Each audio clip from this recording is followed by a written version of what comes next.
right, man. This is the Chucker here, 19.9's resident historian, and I'm back with my podcast partner in crime in this 19.9 podcast, Aaron Meyer, who's going to tell us a bit about his latest project, Iconic Seasons, which offers fans a deep dive into one thrilling college basketball season at a time. Aaron's work begins with Iconic Seasons. He's going to start with the historic 1987 season.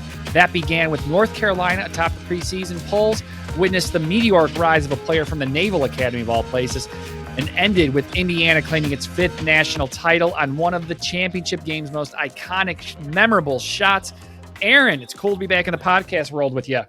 Man, it's great to be back in the saddle here. The NBA season, we were just talking before we started about our Chicago Bulls. I've got all my Bulls gear on. The NCAA season's kicking off soon. Indiana's got an exhibition game tomorrow. Mike Woodson, despite our talented freshman being arrested at Taco Bell last weekend, said that's in the past and he'll be playing. So we are moving forward, and just like the Hoosiers, we're moving on with a new project. So 250 episodes of the 19.9 podcast we did, and got something new on the way. So I'm excited to share some information about it. Yeah, 219 episodes of the 19.9 podcast. Yeah. Wow, we did probably about a quarter of those together, it almost seems. I know. We had quite a run with that. So so let's talk about Iconic Seasons, man. What was your impetus for creating Iconic Seasons? Tell us how it all got started. Well, you can give a little background to this too, because we had some conversations about this. I think part of it was just thinking about the evolution of the podcast. We were trying to stay up with all the interesting things that 19.9 was releasing and trying to find a way to bring a focus to some of the interviews. And my original idea was around the 1979 season, Magic and Larry, and there may be a possibility that could be a future season still. But as I dug into it and had some conversations with you, we had some content that we were able to kind of upcycle into more fleshed out episodes with some expanded narration and some clips in the background to help tell the story. And I think it just started to come together around that 1987 Final Four. We had done some of those interviews, and I had a few planned. Joe Hillman, who is the sixth man on that Indiana Hoosiers team, was really giving of his time and willing to take us behind the scenes. I mean, he gives some incredible stories that we can get into just to talk a little bit about some of them. But that's kind of the impetus where the drive came from. We had this podcast that was rolling, and some of the things, as they do, change, and this is a way to extend the life of it with a little bit different brand on it. Yeah, I think you're exactly right, man. I mean, one of the things I think we both thought was there was so much great content and so much great energy. When you dug back into the archives and looked at some of these seasons, you would see just all these great little stories. Well, I didn't know that. Oh, I don't remember that. And, for both of us, we were younger in 1987, so it doesn't exist as clearly for us as maybe as it does for others. And then others don't even know about 1987. The interesting thing, that's the first year with the three-point shot. We're going to talk a little bit about that later and how that kind of changed the thing. Because that was, as I said, first year three-point shot in the NCAA basketball, 19 feet, 9 inches. That's where the company got the name, of course. But you're exactly right, man. I think when you kind of said, hey, I'd like to do a deep dive on one of the seasons, 79, I think, is certainly a great place to start. And perhaps probably the first season that jumps to mind, because that really sets the stage for modern college basketball in many ways. I mean, that Magic Bird battle in the 79 finals kind of kicks off, I think, how we think about college basketball today as a great national affair and a great national celebration. But then, as we kind of dug in, I said, hey, Aaron, we got these 1987, a lot of pieces already done. I'd already done interviews on the podcast, Tales from the Bench with Ryan Ford, who was a member of the 1987 Providence team that went to the Final Four. Joe Combe was a walk-on the 87 Syracuse squad. So I thought, hey, man, those were two engaging interviews. We had a lot of depth, that we covered a lot of ground. So it seemed like a great place to start. So I'm glad you started with 1987 specifically, because it ends with, again, we'll talk about this later, the most, outside of maybe Jordan's shot, maybe the most memorable shot in college basketball championship game history. And all the all the interviews from the guys who didn't win, especially Joe. He can't even watch it. I mean, his story that's in the interview about how he uses it for motivation to this day is just an incredible insight into someone's psyche, and the fact that he turned it into something positive, pretty incredible. But I love that story from his interview. And before we, dig in too much to specifically to season 1, 1987, take us behind the name of the podcast, Iconic Seasons. Well, the word iconic seems to just jump out and gives a frame of reference. And again, when the idea came about, it was about that 1979 season. So there's nothing that kind of seared into college basketball fans' memories more than that. If you say Larry and Magic, I'd say a lot of people think of the Celtics and Lakers, but I don't think that you can think of them and not also think of the Michigan State, Indiana State championship game. And so it's just an extension of that. And I think that it could go in a lot of different directions too, talking about, there's just a lot of stories out there to tell. That's what 99 is so good about too. What I enjoyed so much in being part of the 99 podcast was the opportunity to retell those stories or find ways into those to tell those stories again, because they're just so much fun to relive. I mean, one of the favorite things that I would encourage people to do if they love the 1987 season and they were younger like you and I were, it's just so much fun to ask people who are a little bit older than you or family members about, hey, what do you remember about that? And you guarantee you're going to get their version of the story. Where were they at? What were they doing? And we get the opportunity to ask people who were there, so you get the firsthand story. What was the experience like? And that's just another layer. So I think it's just an awesome opportunity to pick out a season to deep dive into, to look for to the audio clips that help to tell the story. It gives a texture to the interviews where it cuts away to Rick Pitino talking or to Jim Boeheim or Bobby Knight, and then kind of intersperse that with our interviews to give it a different feel, and to give it a liveliness that we had in some of the shorts. So you and I were doing the kind of 99 shorts where you would do a smaller version of this. You had a narrated transcript, and I would find different clips to kind of intersperse in there to help give it a different pacing and a different feel. And I think it really worked, and it just gave me the idea to expand that into full-length episodes and then a season eventually. Well, I'm not going to lie. I'm very biased because I created 1999 shorts. I did love those. But, one of the things I think you did awesome, just awesome in this project, you was kind of putting it together, is those interviews that we did that lived on the 1999 podcast. Yeah. You bring some of those great kind of sound bites out that help tell a full story. But then you kind of bring in all these kind of archival information. And it's so rich in the moment because you're getting Pitino commenting on the 1987 Providence squad, from a post-game press conference. But then we have this rich reflection of guys who were there on the team talking about something, almost 40 years old.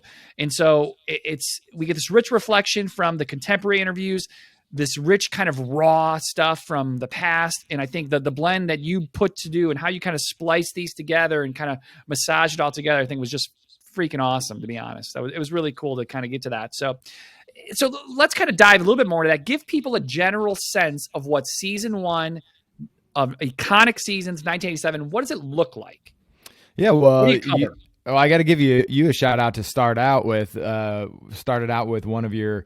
I'll take it. Yeah, your narrated blog. So you wrote a blog about New Orleans Final Fours, and just so we start out. And this episode's going to be free to everybody. We're going to later do it on Patreon and subscription initially on Buzzsprout, but the first episode everybody can get along with this one, of course.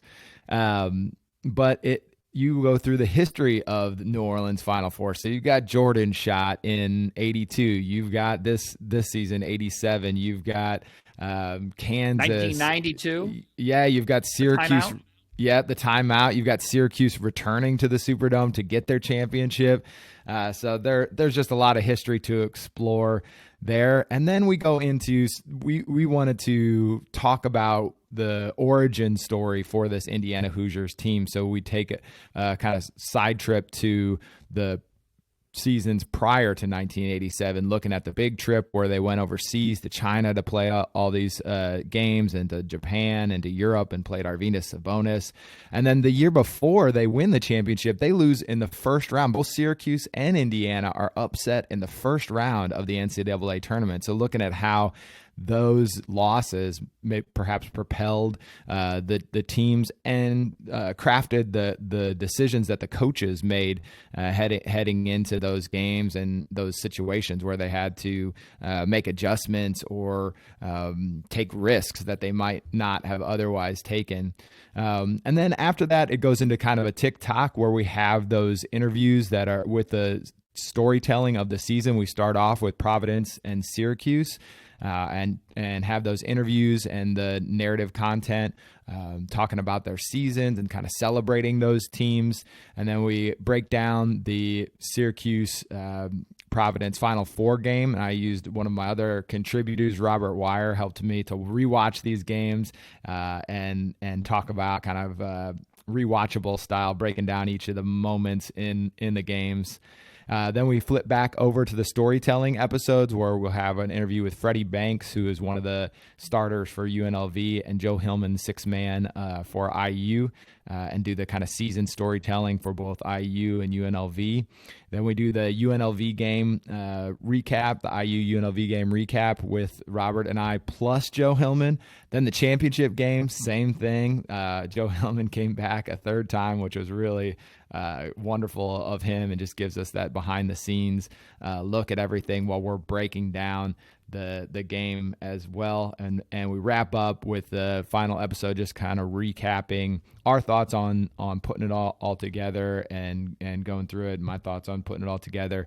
We also have kind of a preview of what could be season 2 with an interview with a local author who's writing a book about Larry Bird's time in high school, and start to think about like what got him, because he starts out, of course, at Indiana University and then eventually ends up at Indiana State. So what was his high school years like? How did he end up at Indiana State when he first committed to IU and actually started at IU? So really kind of goes full circle, but I think if you stick with it, it will definitely make you feel like you lived it if you didn't, and if you did get to live it, you'll certainly find some things that connect back to your own memories. And I think the depth you get on these episodes because of it's not just reading a box score. We're getting depth from people who were there in the arena. And I think that depth and that richness is so critical to kind of telling a season that was iconic, right?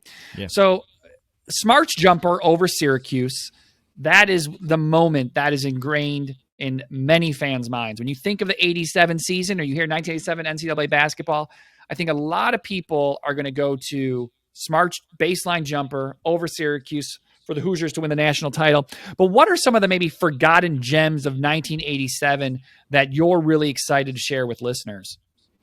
Well, I think you hit on it, talking about 1987 being the first year of the 3-point line, and you can just see people figuring it out in real time. I mean, Pitino better than Providence. Exactly. Well, Pitino comes back from the pros where they've got it, and all of a sudden he unleashes this weapon on the NCAA. Billy Donovan, who is maybe a middle of the road talent prior to that, or viewed that way, becomes a superstar, a generational star at Providence, and Billy the Kid, and they just have this run. So I think it's so much fun to watch how they use it. And Freddie Banks' record for 3-pointers stood for, along with one other player at Loyola Marymount, they're 1 and 2 still to this day. So it's crazy to think about. that those records from 1987 still today. And the point guard for UNLV, his record was just broken by the Kansas State point guard this in 2023. So the magnitude of these games, pretty incredible considering how long ago it happened. I think it speaks to the level of talent on these teams because players stayed longer. I think it speaks to the elite nature of all these coaches. To have that level of coaching talent in one Final Four is pretty incredible. Every one of those coaches, Hall of Fame coaches, every one of them has an NCAA title. Just crazy that doesn't happen anymore, and speaks to kind of where college basketball was at the time. Yeah, you hit on a few things there that are interesting to me. One is Providence kind of taking full advantage of the 3-point line in a way no one else at that time was, because it was brand new. Pitino coming from the pros, as you say, that kind of really sets the stage for Providence to play differently than everyone else and really kind of thrust them into the national spotlight, because they were that team in the Big East that hadn't quite cracked through, because the Big East has a lot of success in the 1980s. Sticking with the Big East, I think about 1987, Syracuse at that point is kind of trying to push its way. You know, they were on the cusp. They had Pearl, and Pearl gave them this kind of national notoriety, but they couldn't break through. And it seemed that one night in New Orleans, they were about to break through. And then Bobby Knight in Indiana pushed that to the end. You think about Tark the Shark, a mid-major program bringing UNLV to the Final Four and kind of establishing that school and that program as a major player in the national scene. That really sets the stage for the success they have in 1990. And so awesome run, right? And you think about, four coaches in the Final Four, all in the Hall of Fame, all win national titles. It's a wild thing. And then, on the backdrop of that, you brought up as well, Indiana ends the 1986 season losing in the first round at Cleveland State. Syracuse too loses in the first round. So the two teams in the championship game lost in the first round the year before. But specifically that Indiana lost. I mean, yes. And it almost to me kind of brings to mind Virginia after, because that loss against Cleveland State for Indiana was very embarrassing. I agree. Very embarrassing. And that's just not something Indiana did. They lost, especially under Bobby Knight. Hey, the greatest coach in America. What's he doing losing in the first round to Cleveland State? And he did. And it almost calls to mind when Virginia lost to UMBC and as the 1 seed a few years back, and just the resolve those guys showed, Virginia that is, to take that very embarrassing loss, the first with resolve and persistence to make it back to the national title game and win the title. I think Indiana's has a very similar story. So I think 1987, when you think about the major players, not just on the court, the coaches as well, and just how that season really progresses and ends in New Orleans, it's pretty remarkable. And I think that's why, to me, it's an awesome season to start with. Pretty cool season to stage for the modern game the way it is played. I think 1979, in my opinion, sets the stage for the modern, meaning college basketball being something that the national audience gravitates to. I think I would argue 1979 has the title there. But to me, 1987, when you think about the energy and how the game is played, the 87 season, I think, kind of is kind of the forecast what we see today in many respects. Oh, well, I mean, any coach today would love. How did you decide? Yeah, I was going to say any coach today would love the IU UNLV game with scores in the 90s, 43s taken by UNLV.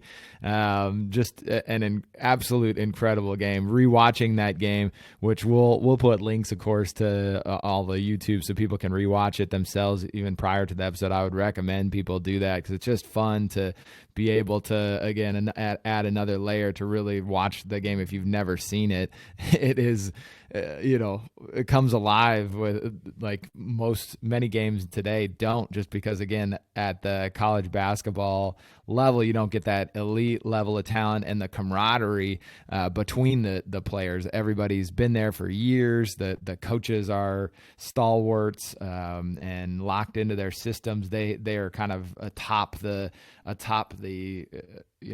status poll, I guess, their respective universities, and kind of shows in the way that the players carry themselves and the way that the games roll out. Yeah. So you teased this a bit earlier. The last season, or I should say the last episode of the first season of Iconic Seasons, kind of teases a little bit of 1979.